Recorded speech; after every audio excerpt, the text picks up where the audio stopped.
Hello, and welcome to another Co-host Corner episode of Code and Pixels. My name is Kelly, and I'm once again joined by my amazing co-host, Adekunle.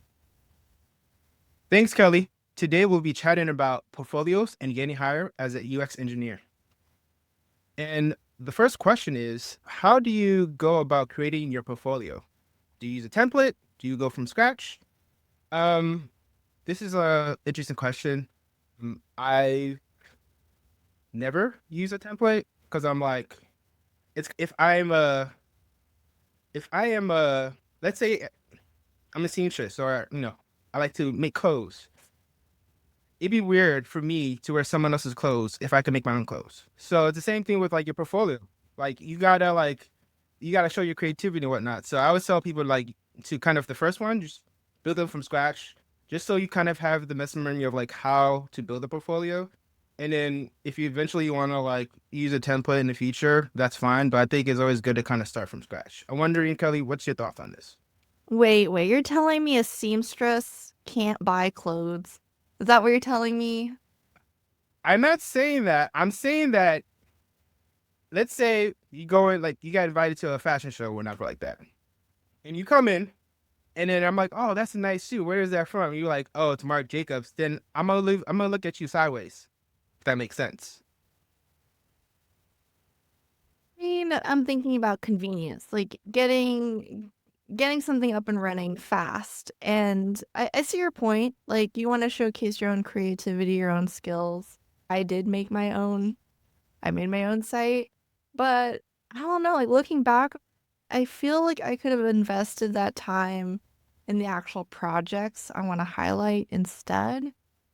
And I don't know. I feel like it's dangerous, right? Like you could go you're customizing everything. You start getting into this rabbit hole where like your portfolio almost becomes the project, which is fine. Like it can be fine, but I've seen a lot of I've seen a lot of beautiful portfolios, and then like the work that's showcased, it doesn't match. Like there's a disconnect there.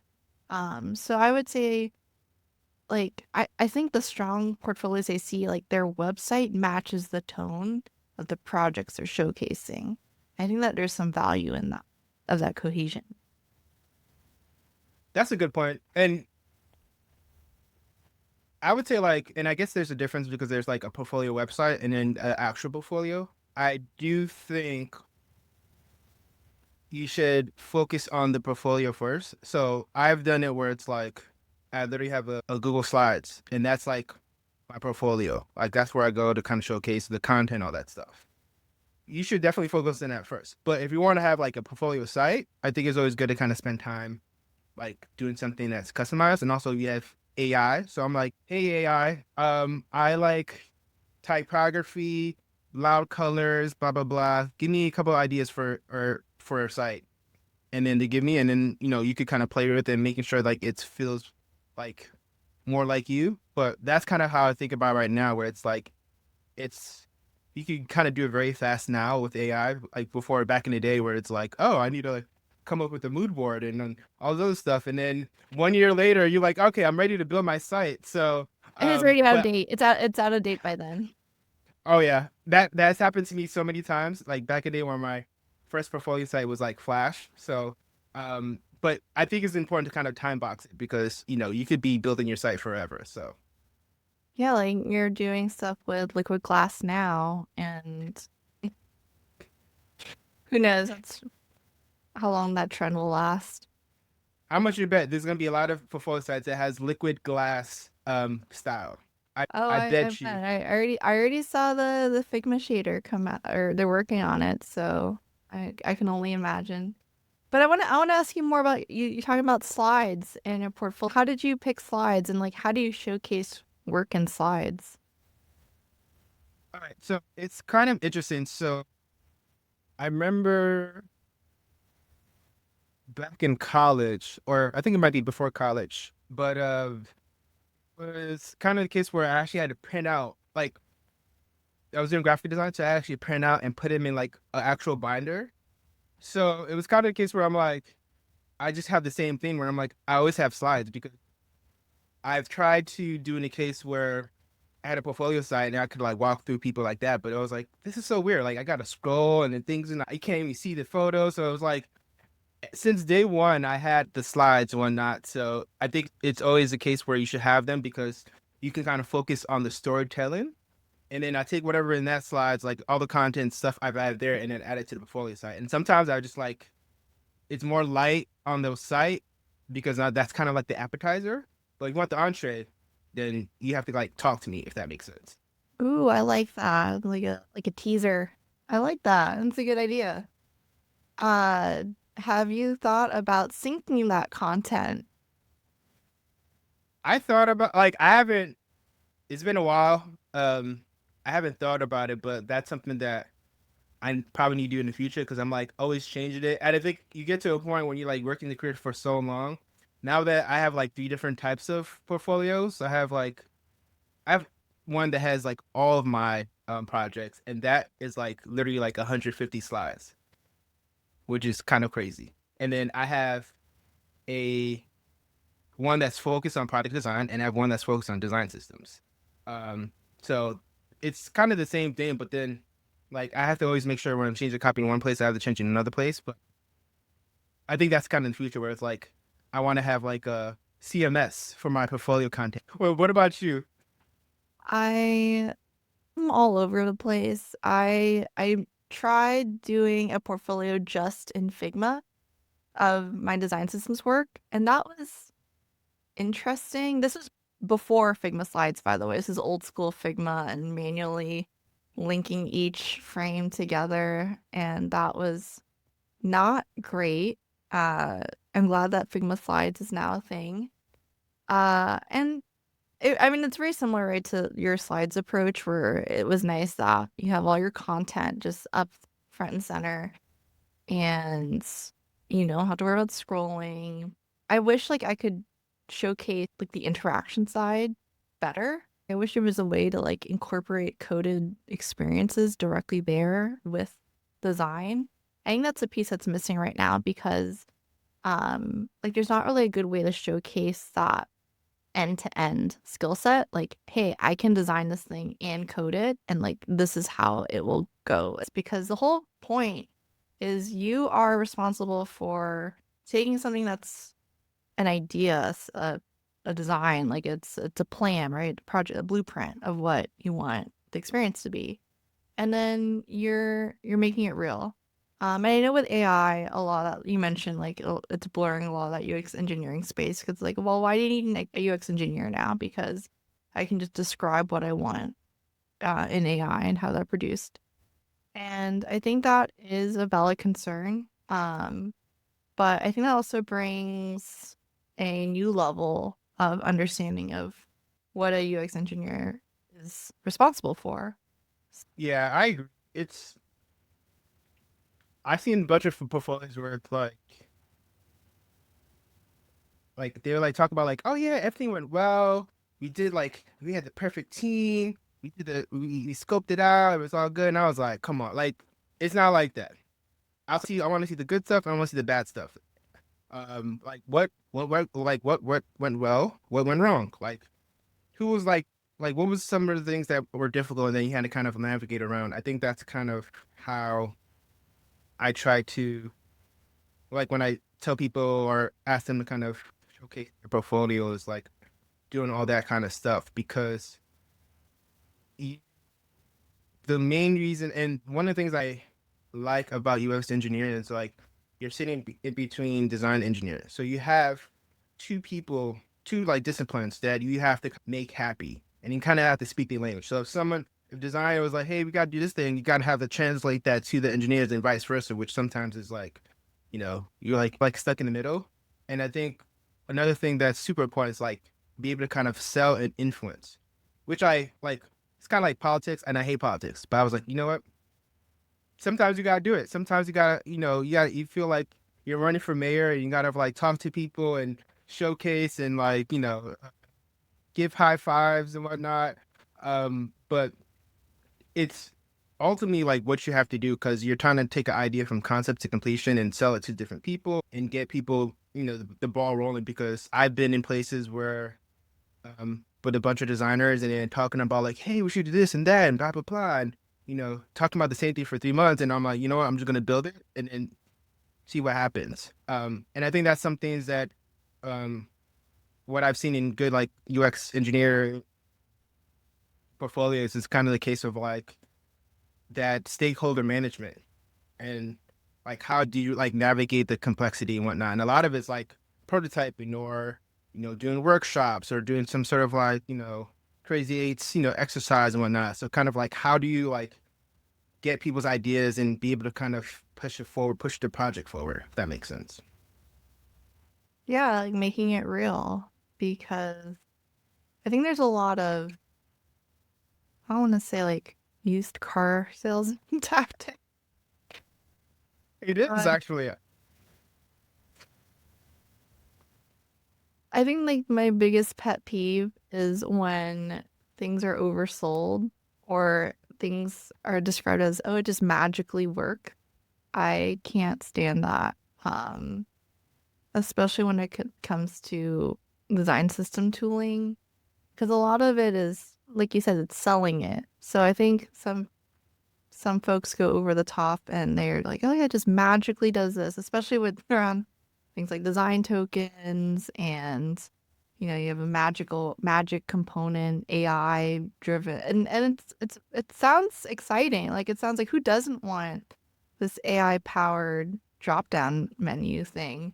But I think I don't know, just like there's some benefit in having simplicity. There's trust in simplicity. And I hope that as teams evolve and they incorporate AI, like just have like try and stay true to having things that are simple because, simple is good for open contribution. Simple is good for your testing strategy. And yeah, it might not be fancy, it might not, be wow, but consistency, performance, UX, I think those are still things that we need to make sure that are upfront in terms of evaluating what's good and what's bad. Yeah, I agree, but I also feel like especially in reality, like in the real world, what happens is like how like every tool was like simple at first. They did one thing, and then they started adding more stuff and more features and more, and you get to a point where a lot of those simple tools become complex. And then that affects the system because the people are like, okay, we have this button. All right, cool. Maybe now we have to have like an icon button. Okay, great. Well, now I want to be able to kind of theme it. Okay, cool. Well, now I need to add this thing and that thing. And I'm like, okay, and then people talk about like systems and all this other stuff. And like the tokens becomes like, goes from like, oh, we have 20 tokens to having like 1,000. And it's like, so I think it's always a case where it's like, everything always starts out simple, then becomes complex. And I think there's some cases where, especially from the UX engineering standpoint, kind of push back on like, all right, why do we need to have this? Always ask like the five whys, like why? Because you understand like the why, sometimes it makes it easier. Sometimes you can push back. Sometimes you can't, like if it's coming from higher ups, you kind of have to like roll with it.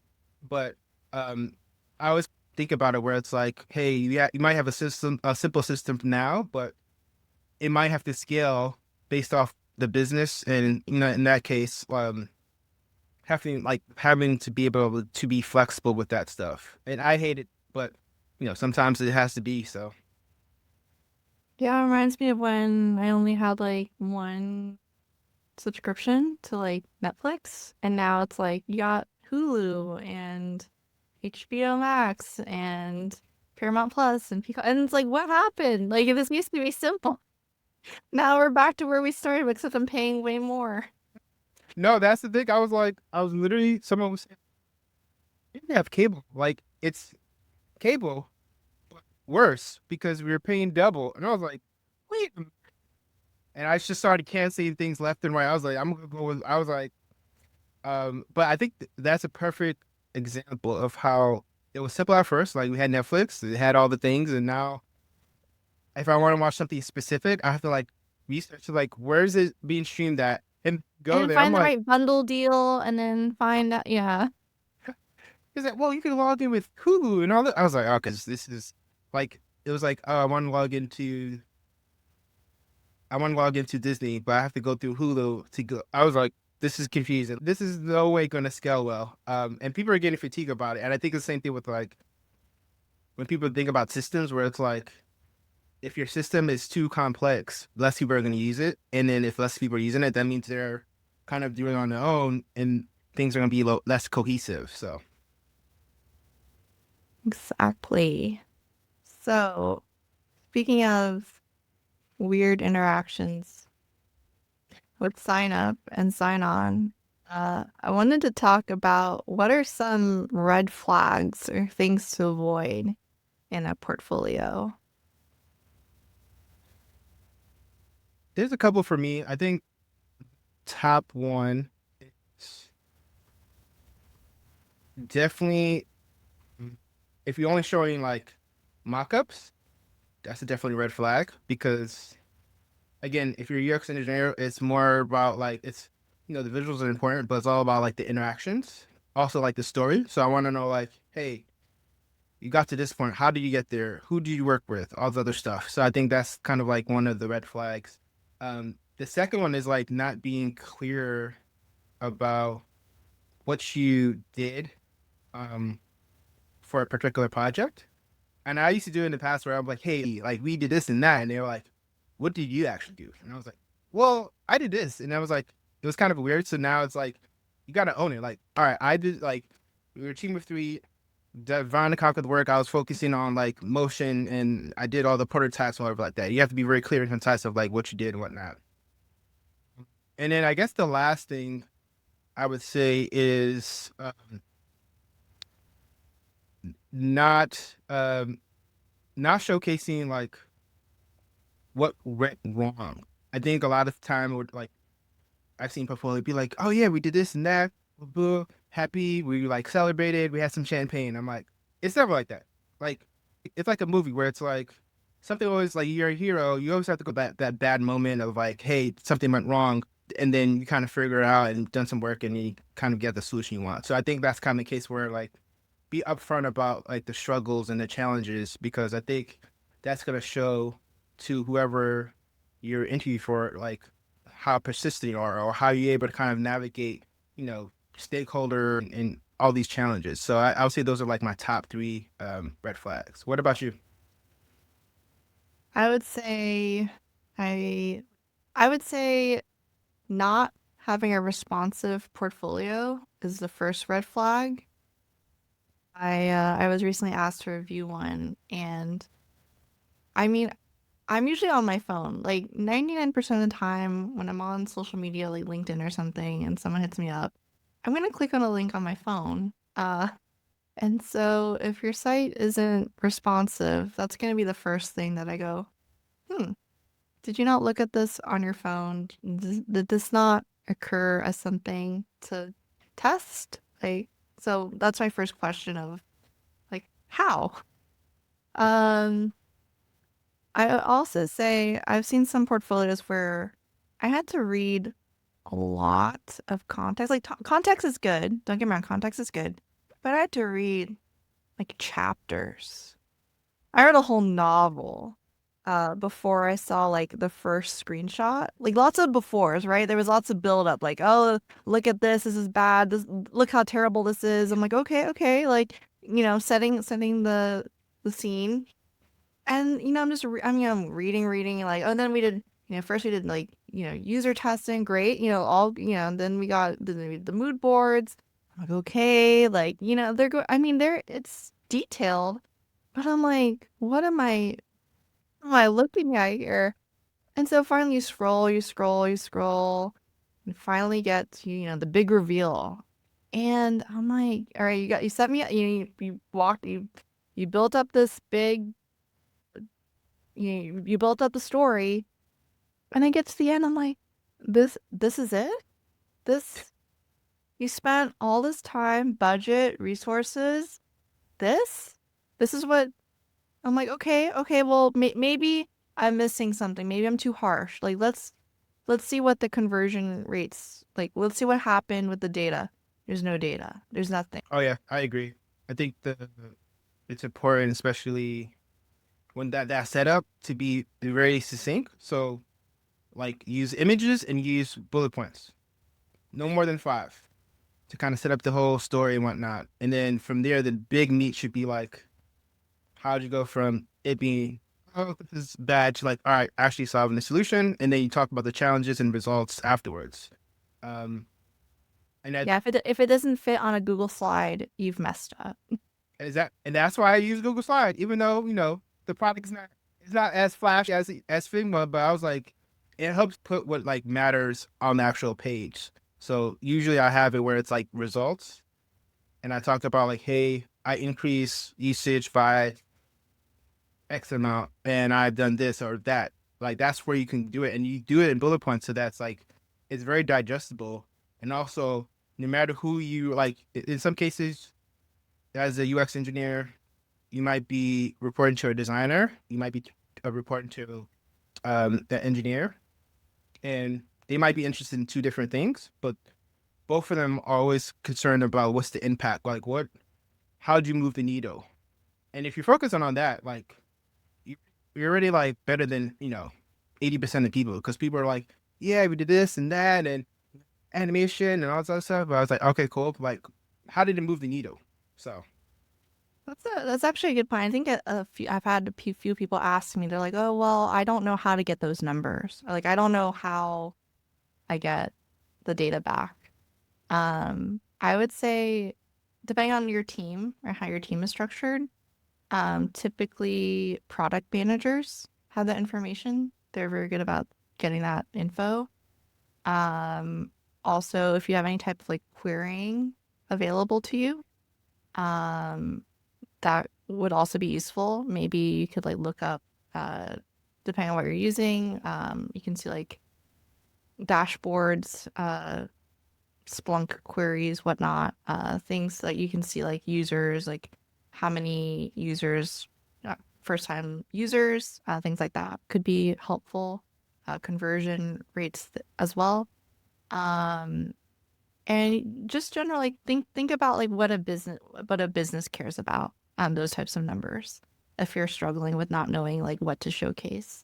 So like conversion rates for some users, maybe I know NPS scores get a bad reputation, but just community numbers and things like that can also be useful. And again, if you don't know how to get those numbers, ask. I'm sure people on your team or other people on your team might know who to ask for. But I think people are scared to ask for those things. But I think it's always good to highlight. It's also good to include in your uh, end of year review as well. So it's not just for portfolios. Like if you have a job currently, it's great to highlight stuff like that. And then you can just pull that information directly to like your LinkedIn, your resume, and stuff like that. yeah, for sure. Cool. Well, I think we had a lot of good talking points around portfolios and getting hired. I think it's really critical to highlight what do you bring to the table? Like what makes you unique and stand out? And just bring that human aspect back to something that's digital and what could come off as being cold. Bring that human energy, and I think that will help you if you're looking for a new job. How about you, Adekunle? Yeah, those are great points. So I would say like closing thoughts, like make sure you have your story in place. So when you're talking about anything that you build, you have a story in place. You talk about the stuff that you work on and how you provide value. And bonus points that will keep you like above anyone else, or the competition, is to kind of highlight like metrics, to kind of say like, hey, before this thing happened, we were here, and after I did this stuff, we were here. I think if you do that, like, you'll be golden. And then For like the actual like portfolio site and whatnot, I think obviously you should always get the content first and build a site. You know, there's many ways to kind of build sites, but build from scratch if you want to kind of get better at like development skills. If not, you can kind of use like Squarespace, whatnot. But I think the biggest thing is like you want to be able to kind of showcase your personality to a certain extent because people are hiring for your work, but also they want to learn a little bit about yourself. So you always want to kind of showcase some of your personality somewhere and sprinkle in here and there within not only from your site but also your portfolio. And I think that's a good way to kind of step out of the crowd and be more visible. So be yourself. All right, cool. Well, yeah, this is fun. Thanks for listening, everyone. Have a great day. We want to thank you for tuning into this episode. For more content, feel free to explore our previous episodes on codeandpixels.fm. And don't forget to subscribe to our newsletter for updates on upcoming episodes. Also, feel free to connect with us on social media at Code and Pixels FM. Y'all have a great day.